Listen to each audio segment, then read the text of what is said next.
지난 1년 최상병 사건 수사 외압 의혹이 불거지고 대통령실 관여 정황이 속속 드러났습니다.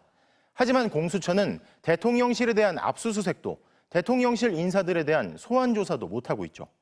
과거 정권에선 청와대에 대한 압수수색 영장을 청구하고 압수수색을 거듭 시도하고 결국 자료를 확보했던 공수처의 180도 달라진 행보가 최상병의 죽음을 다시 죽이지 말아달라는 진상규명에 대한 민심을 더 강하게 만든 이유일 겁니다. 윤상문 기자입니다. VIP 경로설이 터져나오면서 순직 사건은 외압 의혹으로 번졌습니다. 윤석열 대통령이 이런 일로 사단장을 처벌하면 대한민국에서 누가 사단장을 하겠냐며 화를 냈다는 겁니다. 한 사람의 경로로 인해서 이 모든 것이 꼬이고 모든 것이 엉망진창이 되고 지금 현재 수많은 사람이 범죄자가 되었습니다. 경로설은 사실일 가능성에 무게가 실리고 있습니다. 김계환 사령관 휴대폰에서 대통령 경로를 언급한 녹음 파일이 발견됐고 다른 간부들 증언도 나왔습니다. 대통령실 관여 정황도 속속 확인되고 있습니다. 이종섭 당시 국방장관이 자신이 사인한 해병대 수사단 수사 결과 발표를 중단시키기 직전 02-800-7070 대통령실 전화를 받은 사실이 드러났습니다. 이시원, 임기훈 두 비서관이 곳곳에 연락하며 경찰에 넘어간 기록 회수를 대통령실이 주도한 정황도 확인됐습니다. 하지만 이들은 입을 닫고 있습니다. 지금 수사 중인 사안과 관련 우리가 나온 모든 자료에는 대통령은 엉뚱한 답을 했습니다.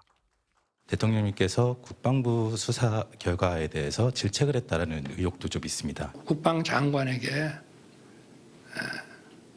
이렇게 좀 질책을 했습니다. 왜 이렇게 무리하게 진행을 해서 이런 인명사고가 나게 하느냐. 수사는 대통령실 앞에서 멈췄습니다. 공수처는 김계환 사령관, 유재은 법무관리관 등 국방부와 군 인사만 소환했습니다. 호주 대사로 출국하기 직전 자진 출석한 이종섭 전 장관도 다시 부르지 않고 있습니다. 이시원, 임기훈 전 비서관 등 대통령실 인사 소환은 아직입니다. 수사는 더딘데 할 일은 많습니다. 김건희 여사 계좌를 관리한 도이치모터스 주가 조작 공범의 임성근 전 사단장의 구명 로비 정황이 담긴 녹음 파일까지 공개됐습니다. 절대 사표 내지 마라. 내가 VIP한테 얘기를 하겠다. 공수처 담당 검사는 모두 서너 명. 검찰이 특별수사팀까지 만들어 비판 언론 수사에 투입한 검사가 10여 명인 것에 비하면 턱없이 적습니다. 그러는 사이 임 전 사단장에 대한 경찰 수사는 무혐의로 결론났습니다. 바둑판식으로 수색하라, 가슴장화 지원하라 지시한 건 맞지만 수중 수색 지시로는 볼 수 없고 부하들이 오해했다는 겁니다. 수사단장을 했던 박정훈 대령은 보직 해임돼 항명 혐의로 10달째 재판을 받고 있습니다. MBC 뉴스 윤상문입니다.